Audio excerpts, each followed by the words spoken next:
All right, guys, welcome back to another episode of the Growth by Shawn podcast. So, as many of you know, when I took a brief hiatus from the podcast for 6 months, this was also a time frame for me that I was going through what Jeremiah has created called something called Metamorphisis, where this was a very intensive process of unraveling many different beliefs, different somatic work.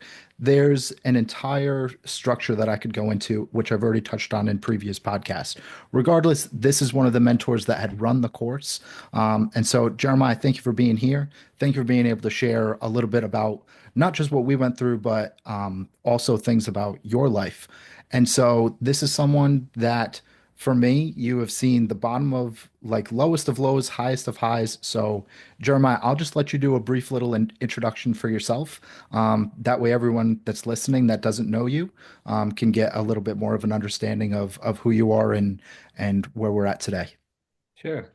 My name is Jeremiah, as Shawn mentioned, and yeah, I got into this work in the world where so basically supporting people clear out all the past trauma and noise, and just let me say it another way, creating a space for people to get in touch with the truth of their life and what's happened, and to be supported in feeling, processing, looking at these things in such a way that they can move forward in their lives powerfully, that they can consciously create their reality, their experience of life, share their gifts in the world in a way that's unencumbered from all of the stuff that's happened to them, and pain, resentment, griefs, and stuff that people are holding on to. And so I lead an intensive, immersive program with my business partner Jacob and I, and yeah, it's exciting. It's my life's work. It's what I've given my life to. Yeah. So, Jeremiah, just a little bit more about you because I've Yeah, seen more of the in-depth from bankruptcy to building multi-million dollar businesses. So, a little bit just deeper into your life experience so far would be sure. helpful for all of us. Yeah. So, I mean, I guess I could start in when I was when I was young, very young in grade school. I was diagnosed with obsessive compulsive disorder, where I'd wash my hands hundreds of times until they were so dry they'd bleed. I'd lock doors hundreds of times. And this disorder was linked to just deep fears of death. If I didn't do these rituals just right, I had this deeply rooted fear that I would die. It was living in a nightmare. And these things would take up hours of my time each day. My parents ended up putting me in therapy and psychiatry, and I had a lot of behavioral problems. And this was all stemming from coming from a family line of deep addiction, a lot of unresolved trauma through my family line, and it was all getting put down on me. I had witnessed my parents' divorce when I was young. My father was in and out of prison, dealing drugs. There was just a lot of chaos going. And so as a child, I was trying to cope with this chaos in my territory, in my home, through these deep rituals of control and obsessive compulsiveness. And as I got older, that trauma compounded. I ended up joining the U.S. Marines and had a lot of challenges there as well. It just added complexity. And when I left home, grew up in a very strict Christian religious Baptist home. I left and I just got heavy into alcoholism. Got out of was blacking out 2 to 3 nights a week, got out of the Marines, and then I got into drugs at that point in my mid 20s. Was traveling, addicted to travel, chasing women, sex, drugs, alcohol, all over the world for many years. And these addictions would just morph from one thing to the next. From drugs, alcohol, sex, travel, overworking, fitness, binge eating. I had so many addictions running at one point. And then when I was 30 years old, about 9 years ago, I just had this chance encounter, just like a waking up in my psyche, listening to this book called Power of Now, and it got me on this path of personal development. And um, and although I had some opening in my psyche and I started doing things to better myself, I still hit a lot of road bumps along the way. I'd build multi-million dollar businesses, but I'd also see the lows of financial bankruptcy. I'd have these highs and lows. And so as I started going deeper with doctors and therapists and coaches, I started really understanding the nature of trauma and addiction and really what had been driving all of those behaviors for so many years. And as I started to get more freed up, I started to feel like my soul and my spirit, my vitality, I felt close to God, and I'd rejected God when I was younger. And I just, all of this started to come back into my life. And I started to aging backwards. A lot of people have said, I'm 39 now, that I look younger than when I was in my early 20s. And I felt it. And I just felt my spirit and my creativity. And as I got further down that path, I became really interested in sharing that with other people. I'd had a lot of people come to me and want advice and guidance because I just naturally shared my journey along the way. And then I saw I was really effective at supporting people because I had gone through so much in my life. I'd seen so much. I had invested so many hundreds of thousands of dollars. Um, and I was always left feeling very fulfilled when I shared it.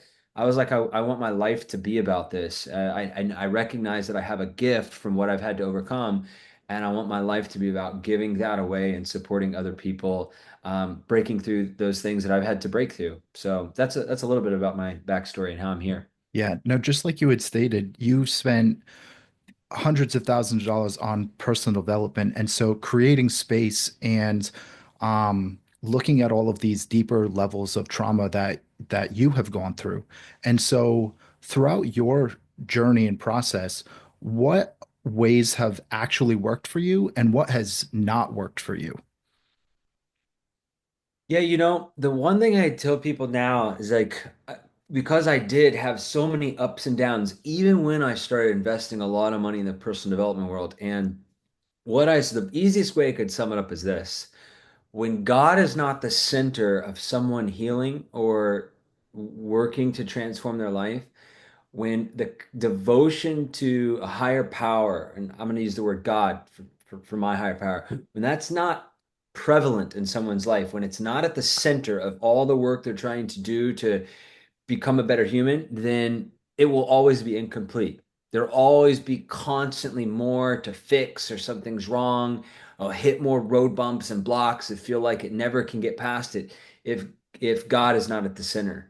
And so I saw that there was this drive of me trying to always focus on me and what I can get, and something's wrong and I need to get out of it. And it was void of a devotion to a higher power, it was void of my connection to God. And so I just kept spinning in circles. And so the work we do with people is we do a lot of work of clearing out religious trauma. What I saw in my journey from growing up in a Christian home to I went full-blown atheist as an when I turned 18, left the church, rejected God, but I threw the baby out with the bathwater because I couldn't make distinct in my mind at the time. I wasn't conscious enough to see that God, or let's say higher power, whatever language you want to use, is distinct from church and religion and what the institutions of my parents have told me. And so as I got older, I was able to see that, wait a second, I've missed something here. There's something powerful in this realm, but I've got too much pain. I've wrapped it up with all these other things that it's not. And so I started to see that pattern in other people that were on the path for so long, doing things just like I was, but just could never feel like they could get out of this never ending, that there's something wrong, or I got to keep fixing myself. And I saw every single one of them. They're just cut from a connection to higher power. They've thrown the baby out the bath. They've rejected God in some sort of way, or they're just trying all this shit, but they've got no devotion to a higher power. They don't recognize their true nature. They don't recognize what's really running this whole thing. They've still made it about them, me, my. And so that was a pitfall I fell into. That's where I see so many people, and that's work we do in supporting people come in touch with the truth of who they are, why they're here. Yeah, that's how I'd answer that. Yeah, that's been going through you and Jacob's metamorphosis was one of the first times for myself where I was accepting all of these different concepts, ideas, but also just my own faith in God and a higher power that I have now. And it's a relationship that I'm still actively cultivating. And so, what I find most interesting that I'm curious about is how do you differentiate God's will versus the ego and the mind? How do you differentiate the two and know what's actually right versus wrong per se? That's a good question. And I'm just gonna preface by, I'm 3.5 years back on my relationship with God. And I am still a very humble student that's continuing to learn. And this is a question I often think about, and I often get asked. Asked. For me, how I would answer it in this moment is, I like to look at what were the highest levels that, the commandments that were given in Jesus, we talked about is love the Lord, love God with all your heart, mind, and soul, and love your neighbor the same. If I boil it down to the two simplest things, I would ask myself, is this God's will in the essence? Is what I'm up to, is it contributing to me loving God more or loving people more? The ultimate, if I want to bring it, the easiest answer I could find is my behavior, is the way I take care of myself, the people that I'm allowing into my life, the work that I'm doing. It is my life an example of loving God and people to the best of my ability. And I like to ask that. To me, that is, I would say I'm following God's will in that answer. I also like little ways that I look for where, let's say, am I not following God's will? If I'm feeling a lot of tension and I'm shame and guilt and I'm stressed out and I'm attached to things, like my body will give me an indication. I'm like, that I'm not being loving in those moments. I'm being guilty or I'm being shameful or I'm being stressed out. Which often will mean that my mind is somewhere at play trying to run the show. It's in resistance to what is. It's not in communion with reality. It's not in cooperation with what's going on. It's fighting in some way. And if I'm fighting, then I'm not being loving. I'm not serving God. I'm serving others. And so that's the best view I have of it right now. I look at my life and I really ask myself is how is all of the way I've set up my life and the way I'm being, is it contributing to me becoming more loving, more of service to God and of others? And if it's not that, then in my view, it's not in God's will. That's the simplest way I could break it down. Yeah. Now, someone that is listening to this already and having resistance to this conversation, how does someone know that they may have some type of religious trauma or religious resistance and or just a spiritual resistance in general? And how can they start to look at that and overcome that so that they can actually create their own relationship with a higher power? Awesome question. Immediately, you would go back and listen to this again when you first asked me about, you asked me the question that had me bring up my connection with God. What I tell people is when I'm leading these calls and we start discussing devotion to a higher power, connection to a higher power, you would see is, do you twinge? Do you get tension in your body? Do you resist? Do you want to shut down? Do you want to shut the podcast off? Do you want to ignore this? Do you have a story that immediately runs? All of those will be indication that there's some sort of resistance, that you can't just be with what is. You can't even just listen to someone talk about it. That's a good first clue that, hey, I've got some pain or some resistance, some tension here that is keeping me from being present to what's said because I have a view around it, right? And look, I can say this out of recognition, not judgment. There's nothing wrong with that. I can only recognize it because I've been it. I've been in those shoes. I went from Christianity growing up to full-blown atheism to in the world of New Age back to my relationship with Christ. And what I noticed, um, over time, there was a long period where if anybody even brought it up, I would reject it. I don't want to listen to them. I don't want to talk to them because my psyche had associated so much pain and hypocrisy from people that I knew were religious and that people that were in the church and professed to be this certain way or godly, but then they would act in these certain ways. And so my psyche associated all that pain, and then I could never hear the message of God because it was too focused on the pain. And so I was only able to see that in my adult years. And I had some great people kind of like point that out to me, saying, hey, you've tried everything else. Are you willing to give God a try? It was undeniable at that later point in my life that I had tried all these other things, and I could see that I wasn't giving God a try because I was too focused on all the pain and the associations of the hypocrisy and stuff that I didn't like. Now, the interesting thing about that is even Jesus was calling out the religious leaders in the day, and he was calling them out, and the hypocrisy of them, that they profess to know God and all of this, but they don't live it. And so this is a story as old as time. That this is a very common thing for people to reject religiosity, because being religious is different than being in relationship with Christ, being in relationship with God. If God or Christ doesn't work for you, just find something else, a word for higher power, this divine orchestration that's going on, right? What I tell people, if they're being challenged by it, or this is hard to listen to, I ask people, if you walked up on top of a five-story building and I asked you to walk off the top, would you do it? And no one ever says yes. I mean, you might if you hate your life, but you won't. Because why? Because you're going to fall to your death. Gravity is going to win. And if I ask you to stick your fork in a light socket, you're not going to do it, because you know that electricity will light your ass up. And so there's these things like gravity and electricity. You most often don't understand the deep working and the physics behind them, or who discovered them, and all of the nuances and intricacies. However, you honor it and you respect it. Things that you can't see, touch, understand are running life all the time, and you're honoring it and you're in relationship with it. And so I share that frame because if you can already do it in these ways, I want you to consider that there's something here running all of this show that has your blood pumping, has your heart beating, has you breathing without even having to think about it.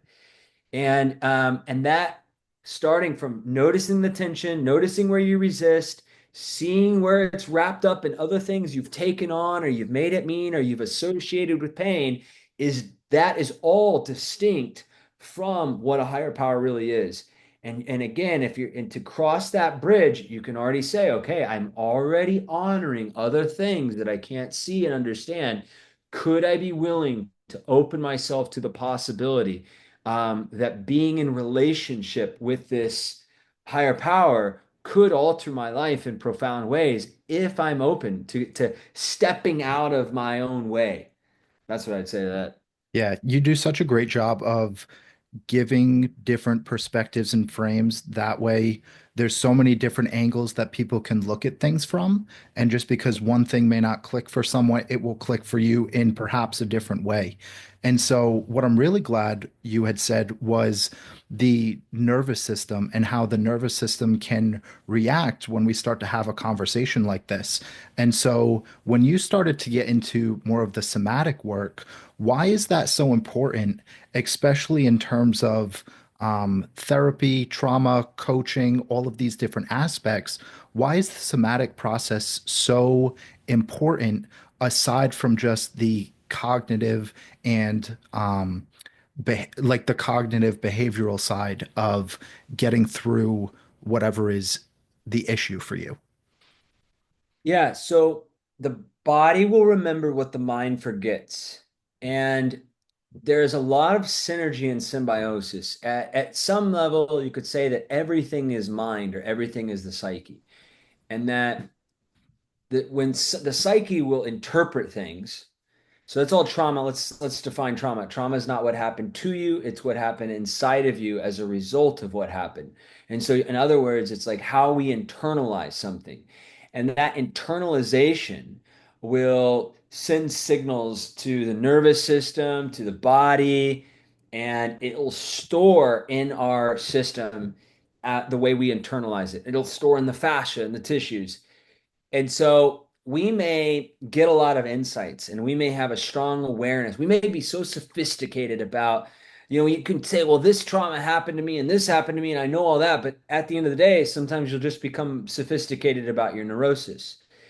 So there's an intellectual, psychological part, which is absolutely important. And we've got to look and be able to reframe things and understand that. And we have to get that there are things that have been lodged in our nervous system that will drive our behaviors.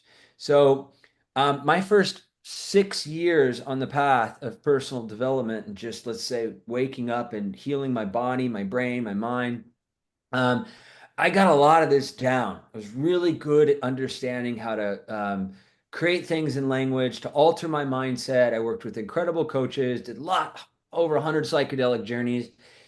Yet I would still have these, like, I would still fall in these ruts. I could go into a conversation or relationship or something would happen in my life. And no matter how much I knew up here, if I got really activated or something brought up, but really triggered, activate me, I could go back into a spiral sometimes for weeks and months. And I just like, that's not it. So I'm missing something.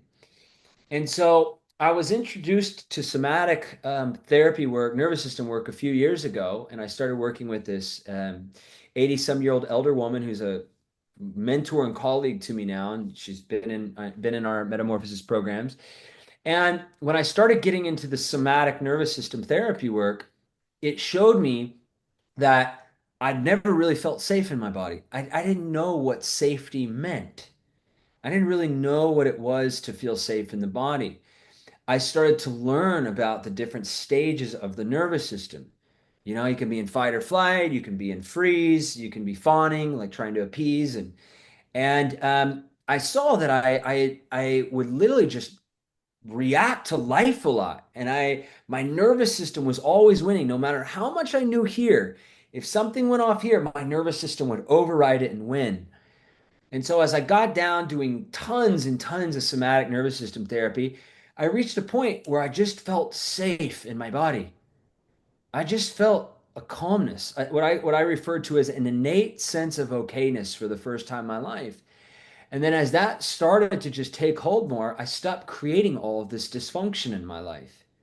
I stopped reacting and being in these loops and shame spirals and not and fighting and arguing with people. It just went away. So then I would attract different relationships. I'd have more energy to put in the things I want. And it showed me, I was like, okay, this is absolutely important. But if I don't feel safe in my body, if I don't know how to regulate my nervous system, if I don't actually get down to the source of what's driving the dysregulation, then everything else I do is just going to continue to be a band-aid. Even the spiritual work, even the connection and devotion to a higher power, prayer, right? Because if we know that we're spiritual beings, God gave us this physical vessel, right? We want to have to tend to the car, right? If I'm going to take a cross country road trip, I want to make sure that there's air in the tire, the oil has been changed, or in other words, that I've felt this trauma, I've processed this trauma, I've freed up space in my nervous system so I can have a smooth ride without breaking down all the time. And so I'm just going to give I'll give one example. It's like I was sitting in, and is this going to be on video on YouTube? I think Yes. we'll have to see. Okay, so I'll give a physical example too of what this looks like to bring it down into practical for people. So my first session in somatic therapy, I'm sitting in this elder Judith's home out in North Carolina, and my first 5 minutes in her home, I'm sitting on her couch. And she tells me we're going to go through this process we call tracking.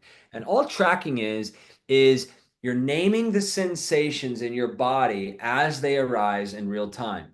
And so she has me sit there, she has me close my eyes, and all of a sudden I just continue to start to name the sensations. Like, okay, there's a warmness in my cheeks, there's a tightness in my throat, my heart's beating fast, this, and this. And all of a sudden, after 5 minutes, I'm going to put the camera down so you can see my legs start going like this. My legs start squeezing and clenching. And so what she does is she points to it. She goes, honey, right there. What does that bring you back to? Just a little bit more context before that. The whole thing around this tracking the sensations and following them in this modality, it's called somatic therapy. When you follow the sensations long enough, it will lead to where there is stuck trauma in the body and the nervous system. It's a very intuitive process that just following the body's system. And so my legs start squeezing, and she goes, "Honey, what does that bring you back to?" Well, the first memory that just emerged when she asked that was 4 years prior to that. I could remember, like, for the first time, becoming aware of my body and what was intention in my body and my breath. I was getting into a lot of breath work, and I'd be sitting at the computer and building a business, and sometimes I stressed out, my legs would just tense and tighten. And I shared that with her, and she goes, "No, what is the earliest experience that you can see that reminds you of that?" And as soon as she said that, I said, "It reminds me of throwing myself to the ground as a kid to protect myself from getting physically beaten at home." And all of a sudden, as soon as I spoke it out loud and I was present to the sensations and feelings in my body, I started shaking and convulsing and crying for like 30 minutes. And what's so fascinating about that, and what's important for people listening, is what was happening is that trauma from early childhood physical abuse was leaving my body. It was expelling from my nervous system. That energy was dispersing. And so here's more why that is important, because every time my legs were clenching like that and stressed, what was happening was, whether I was reading an email, a very confrontational email, or let's say there's a loud noise or somebody's yelling or I'm in an argument, there were always these periods in my life where my body would tense and lock up like that. However, I was not even aware of it. It was so automatic and it was on autopilot. Now, you say, well, why is that important? Why does that matter? Well, because that's a symbol that my body is tensing, my body is bracing. And so my nervous system is in this fight or flight, or AKA, there's a hypervigilance. It's scanning. Is it safe? Is it safe? Is it safe? It's on edge. And when the nervous system is in that hypervigilant fight or flight, is it safe? Is it safe? Is it safe? It can't actually fully rest and digest what's going on, not fully present. Because a parasympathetic state, or regulated nervous system state, let's say, you're resting and digesting. You're actually present. So all those moments when my body's tensing up and locking because something's happening in the environment, I'm not fully there.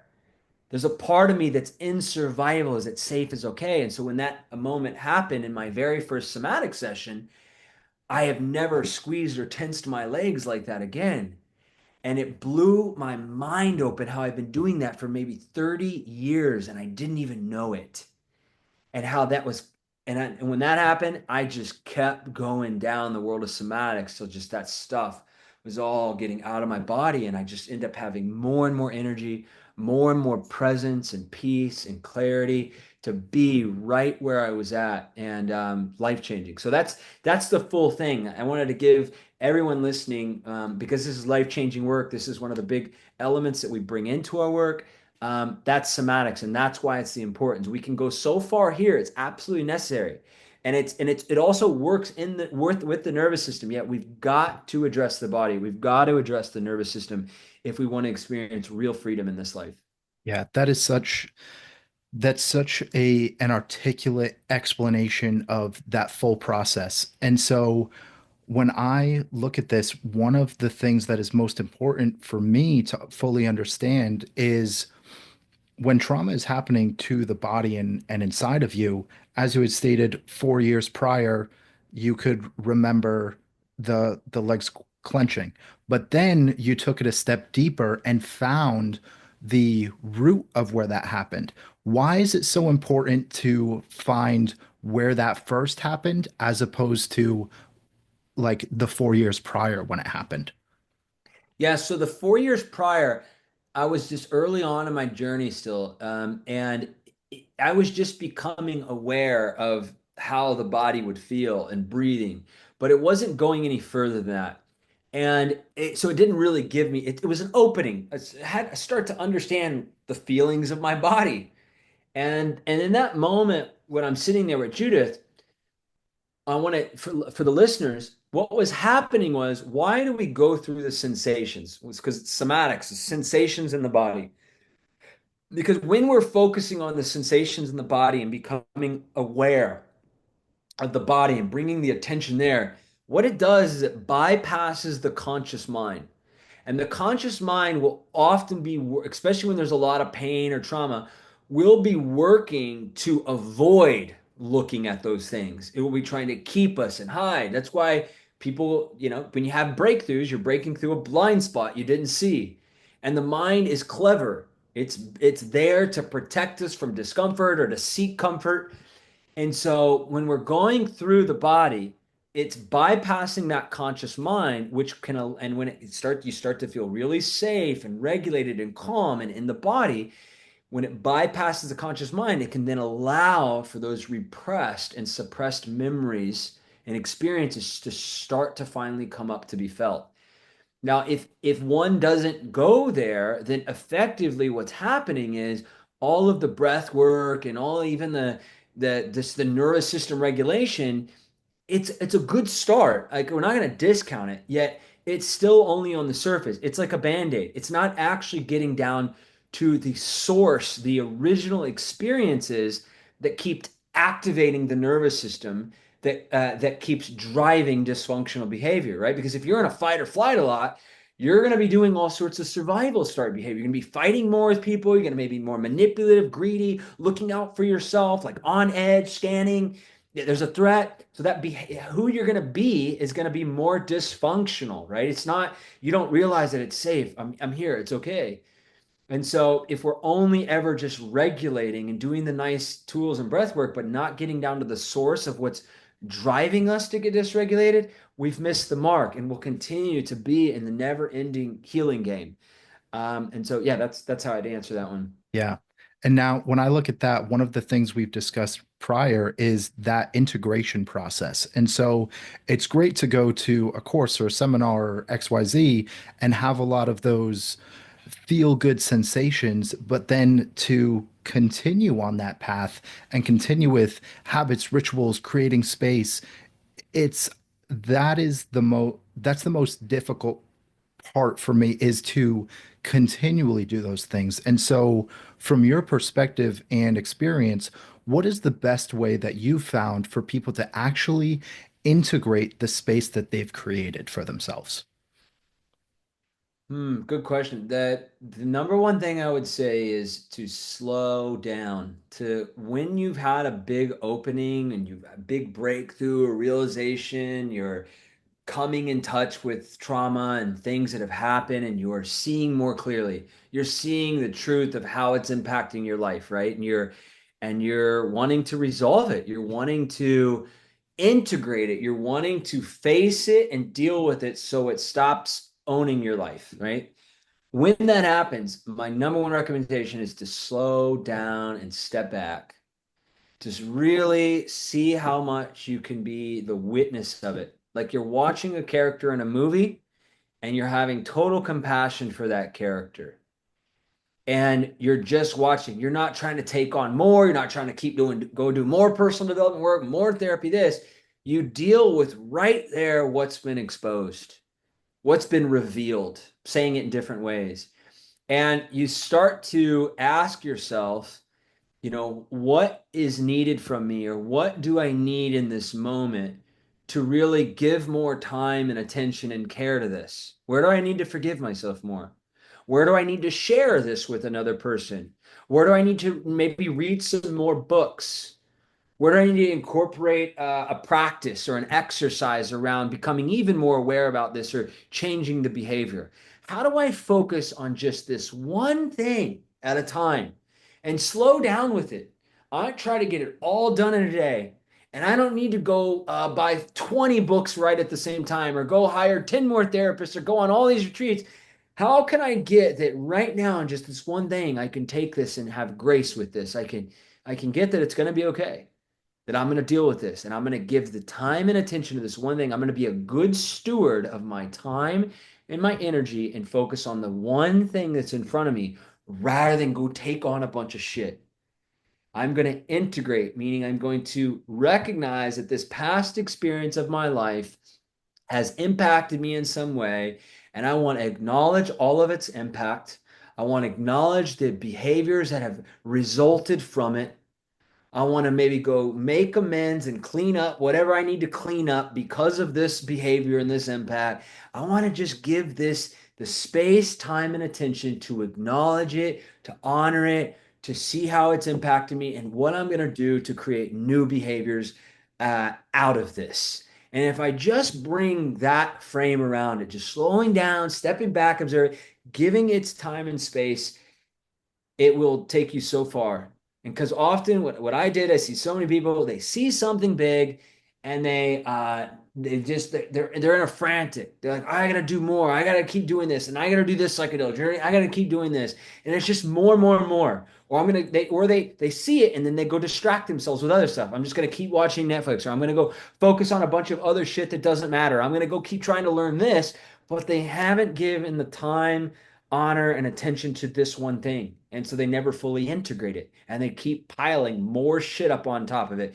And then you'll hear people say sometimes, like, and I said it, I already dealt with that. I thought I dealt with that. Well, you didn't, because here it is. It's still, again, showing up in your behaviors and your patterns. When it's fully integrated, that thing, when you fully own it at its source, it will no longer own you. So that's what I would say to that. Yeah, I know that I have most definitely been there before. Um, while we're on, we've talked so much about the physical body thus far in terms of the nervous system and the somatic work, but you're someone where I know a little bit deeper into your story of a lot of the antibiotics that you had taken, um, a lot of the vaccines and all these different outside exogenous substances. And so when you're looking at your own physical body now and how vibrant and youthful you look, right? And how you feel, what did the process of detoxifying your body really start to look like? Yeah, and so for clarification, I never took the COVID vaccine. I did Hmm. was injected with a lot of vaccines in my time in the U.S. Marines, Hmm. including like anthrax and these experimental, I call those experimental vaccines. And yeah, and I had a long run of antibiotics. I was abusing antibiotics. I'd go to these foreign countries. I've been in like 67 countries, and a lot of time when I would get sick from, I had a lot of unresolved trauma, and I was partying, drinking, drugging a lot, and I get a lot of these foodborne illnesses around the world. And at the time, I was just really ignorant and unconscious, and I would go take antibiotics over the counter when I got sick. A lot because when we were kids, we'd do it, and then in the Marines, we were pumped full of antibiotics a lot. So I was just kind of conditioned to think that way. And over time, that mixed with drugs and unresolved trauma, like I had beaten up my body a lot. I looked back at these photos in my mid 20s and fuck, I looked just way older.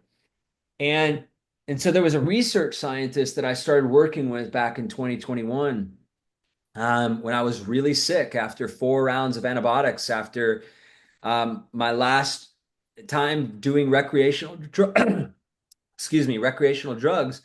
I went through 4 rounds of strep throat each time after I abused ketamine, and which means I went through 4 rounds of antibiotics to deal with the strep throat. And at that point, my gut was just destroyed. I had before that had like a decade of abusing antibiotics, and my health, everything was off. I was so fearful. I had so much paranoia and everything wrapped up around it. And this research scientist I worked with helped me uncover just this whole journey of my life and these ups and downs. And part of the work he was doing with me is helping me see that, like, hey, you've been subjected to all this stuff in the Marines, all of these antibiotics, behavioral problems, alcoholism, drugs. And he started taking me through some detoxification protocols. It was a lot of stuff, tons and tons and tons of stuff around sauna, lots of sauna, niacin flushes, parasite cleanses, just a whole host of things. I don't typically, I don't go recommending this to everybody. That's not what I'm here. Hmm. And each person is their own thing. Um, but the simplest way one can detox or start to clear their body up is just by stop putting like processed, poisonous, junk, harmful things into their body. Immediately as you stop doing that, you are detoxing. You are getting rid of that stuff. And just sweating a lot, sweating, making sure that you're defecating, you're pooping regularly, you're peeing regularly, and you can sweat, that your body can sweat. And if you continue to do that and you're opened up, I mean, that over time and not poisoning yourself with all this other stuff starts to change your brain. It starts to change your energy levels. Again, I'm not a doctor here. I don't, I typically stay far away from going too far down that and just planting the seed. If you've lived a lot of life of drug abuse, taking tons of vaccinations, antibiotics, and you've never looked at healthy ways of detoxing, then it can be very supportive. It really opened I'd say it opened my physical body up a lot, and it taught me a lot about this physical vessel and treating it better. That's what I'll say on that.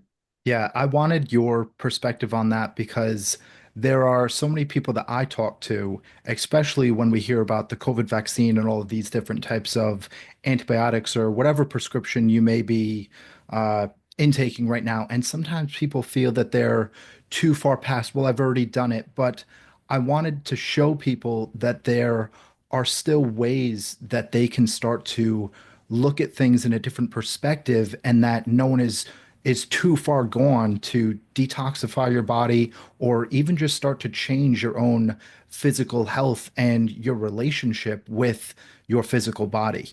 So, as I look at the final pillar of this conversation that we've had today, what I really want to touch on is purpose, because that's one of the main pillars for you and Jacob, and not just in terms of the teachings, but how does one begin to recognize what their purpose is, or perhaps the gifts that they have, in order for them to share those with the world?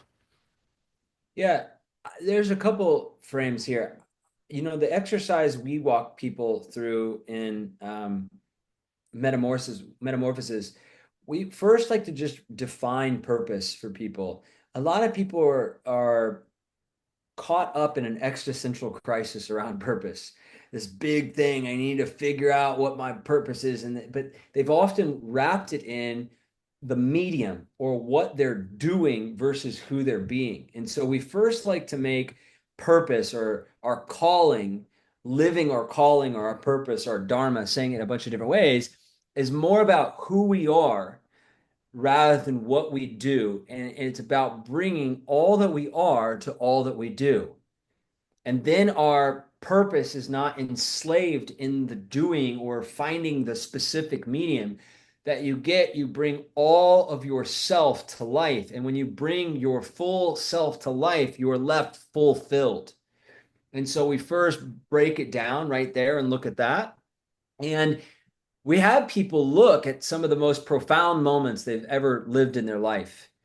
And if you take a look at the most profound experiences you've ever had in your life, like, when you're just, you can come up with anything from childhood to now. We have people, take them through a guided meditation and we have them start to get in touch with what were the qualities of that experience? Who were you with? Where were you at? What was happening? How old were you? What were you wearing? What was the smells? What was going on? We get them in touch with a very sensory, emotional experience. And then from there, we have them start to describe what were the qualities of that experience. And oftentimes people were like, oh, I was in awe. It was so much beauty, or I felt so grateful, or hopeful, or loving, or expanded, whatever it is, right? Some of these qualities. And then what we have people, we guide them through, and then we ask them, okay, um, can you imagine what your life would be like if you that was available to you every day? And they're like, yeah, yeah, yeah. Okay, great. And is there anybody in your life that you wouldn't want to have that experience? Is there anybody in the world you wouldn't want to be able to have that experience? And it's always a no. And so then we say, okay, well, your life can be about that every day. It's like, what would your life be if you gave that experience away to people? And people, it's always this very similar answer. Oh, it would be amazing. It would be, I could do that the rest of my life. It's this. And so we say, okay, well, that is living a calling. You could align your life to creating a world where I'm going to give love and joy away. I was left with such love and joy and expansive in those moments. Okay, great. And what is it like if I continue to give that away? Because we assert that living our purpose or living our calling is no good if it's only about us. And and when we're talking about living a purpose or a calling, it's like we frame it in the way that people are this. So if I say that some of the most profound moments of my life, or when I felt this awe and this joy, or just watching people just get freed up, then it could say is like, okay, people are free. I want to live in a world where people are free. And I'd rather live in a world where people are free rather than I am free. Because if it's only me, then it's just confined to me. And so we have people start to look at that as like, if I live in a world where people are this? And then it's my thing here in the world is fulfilling a calling, fulfilling a purpose, is I'm creating a world where like for me, it's like this, like people are clear. They're just clear. They've got less noise in their mind. They're freed up. They're seeing straight. They're seeing reality more closely. They're in right relationships with people. People are clear. And so I live in a world where I'm just creating that around me all the time. In my relationships with my friends and my businesses, I'm creating environments where people can be clear. And I can bring that to life because I know what it's like when I just feel so much clarity and clear. And another one for me has been like people are devoted. I know what it's like when I'm just devoted to my relationship with a higher power and I'm in prayer and I'm loving God, I'm loving people. It's like I want to give that away to people. I want to give that to life. I see a world where people are devoted. And so when we're more focused on these qualities, these of some of the greatest moments of our life, and we align our life with that, of like bringing that to life, it removes a lot of this existential crisis that, oh, I've got to go build this big business or I've got to go do this. It's only going to be when I achieve this. And getting people to see that, no, you just demonstrated through this meditation that you can be so peaceful and joyful. You can tap back into that experience in a minute, and you can watch people's state of being change. And so you can get at some level that if you're living in a bunch of grief and shame and guilt and complaining and negativity, we tell people, then you could say that you're choosing that now. Why? Because you've just demonstrated it in one moment just by reflecting on a memory. You can go back into that state. And so we help people see through that whole exercise and framing purpose more about who you are and bringing that to life into all that you do. That by looking through that lens, it frees you from this bondage or this chase of thinking you'll only be peaceful and joyful when you get there, and realizing that it's available right here and now, and you bring that to all that you do. There's a lot of people sold on this trap that only do things that bring you joy. But the flip is you bring joy to all that you do. And then your joy is no longer enslaved in the doing. It's part of your natural way of being and it arises from within. And so that's how we get in touch with purpose and calling. That's some of it. We expand even more upon it, and we're continuing to dive more and more in that. And we've just watched that free up so many people and get them out of that chase that they're only going to be happy and fulfilled and at peace if they get that next relationship or if they make that amount of money, and help them see the futile trap of that. Because if they think it's only going to be when I get there, then by definition, what they're saying is it can never be here.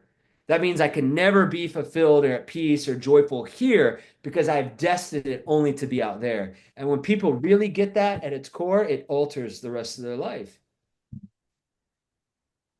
Yeah, I think there's, just as you said, there's so many people that's looking for something outside of themselves or something material or the vehicle or the avenue that they're gonna do instead of be. And when I was walked through that exercise, that was really, really helpful for me and something that I've been able to cultivate and bring into each and every conversation that I have or person I interact with. And so my main question here is, when I'm bringing joy and when I'm bringing devotion, and you have that person that, as much as you bring that to them, they're still not just getting it. What is the best way to detach from that person not fulfill, like, I'm not sure how to really articulate this question here. Um, when I'm talking about detaching from like the outcome of this person having that same feeling, what's the best way to do that? Well, the thing is, I'm not focused on what they're going to get. I see a world where, let's say, people are devoted and people are clear. And first and foremost, I've got to be, I'm being that in my life, and I'm bringing this to life. It's just, it comes from my being. My life is crafted in such that way. And by doing that, I create a space or an environment, a possibility for, sorry, an invitation for people to step into that possibility for themselves. It's like you can, for example, when somebody walks into a room and you can tell they've had a fucking tough day, they're angry, they got energy, you can feel it in the room. You can feel the negativity, right? Hmm. Same thing. Somebody comes in real joyful, their way of being, they're grateful. This it infects people, right? The energy takes on. So who you're being has such an impact. There's one of these great quotes. There's a couple great quotes. Who you're being speaks so loudly that I cannot hear what you say. Here's another great quote by Saint. Here's one by Saint Francis of Assisi. Preach the gospel at all times, and when necessary, use words. And the way I hear that is like your Mm. being, who you are, your energy. And then if you got to use words on top of that, the great. But people just get it by who you're being. And then it creates this ripple effect. People are drawn to that. We haven't even had a website up yet that launched. We have people come and pay us a lot of money to work with Mm. us. But we always say it's because of who we're being, not because of what we wrote on some website. We don't even have a website. It's because you Mhm. feel something. It impacts people. And that's profound work. But when you're continually focused on how you can be joyful and peaceful now, which is already always available to human being, when you're doing that, it just naturally rubs off on people. You attract different relationships in your life. You attract different opportunities. And the thing is, I'm not trying to get anybody else to be that way. Mm. I'm just focusing on what I can create here now, and it goes where it goes. But the more I am that, people are naturally just going to want to gravitate towards that. If you look at how things proliferate in the world, for instance, if you remember, there was the CDs, there was the cassettes, there was the CDs, and then there was the iPods, and then even the iPhones kind of replaced the iPods, right? And people just naturally migrated one thing to the next, not because they talk shit on the other one. They just did it because it was more effective. Mm. People would see over time that, hey, being joyful and happy and this and loving your life is, I would assert, a more effective way than being negative and complaining in this. I'll give you one more example for people to really hit it home. If you have a pack of dogs, a healthy pack of dogs, and you take a dog that's been abused, abandoned, it's kind of violent, and you put it in a healthy pack, the healthy pack rehabilitates the dog. They don't have to try to do that. The dogs don't have strategy. The dogs are just being. And Mm. so it's the same thing when a human being just steps into an environment of people that are being themselves, living from that place. It can alter other human beings' lives. However, some people will be ready for it, some people won't, and the seed will always be planted. Mhm. Because I can tell you, when I first got around people 9 years ago who were living their calling and they had these radical ways of being about them, it altered me. I had never come in touch with some people that were so freed up, and the seed was planted. I had to look at all my projections and wanting to judge them in kind of ways, but it was undeniable there was something about them. And I wanted what they had because I was like, they see the world in a completely different way. They're just being themselves.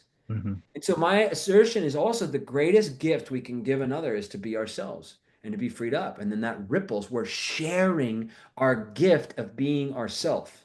And the more we bring our full self into life, it will create fulfillment. We're left feeling fulfilled. People want to be fulfilled in their life. That's how I'd answer it. Mm. Yeah, and as one just final testament to that, as many people that have listened to this podcast before, when I had first met Jacob, Jeremiah's business partner, we had met through doing a podcast together. And that's when I started to have conversations with Jacob and ended up joining the Metamorphosis collective that they ran, even though I only knew Jacob for an hour. it was who he was. It wasn't just about anything that he had said. It was when I had spoke to him that first time, that Wednesday night at 8 o'clock at night, and I was super, super tired. It was who he was being and the energy that I could feel, that I knew that I had to be a part of what they were doing in order for me to get where I wanted to go, or at least become more of the person that I wanted to be. So that's just one little testament to each of you and both of your work and what it's done for me. So Jeremiah, Amazing. thank you for having this conversation with me today. And just if you can share where we can find you or interact with you, I think that would be helpful for a lot of people. Yeah, what I'll do is I will in the notes. We're on Instagram. It's Join Metamorphisis is our account. I have my personal account, Jeremiah Dupin. We'll link those.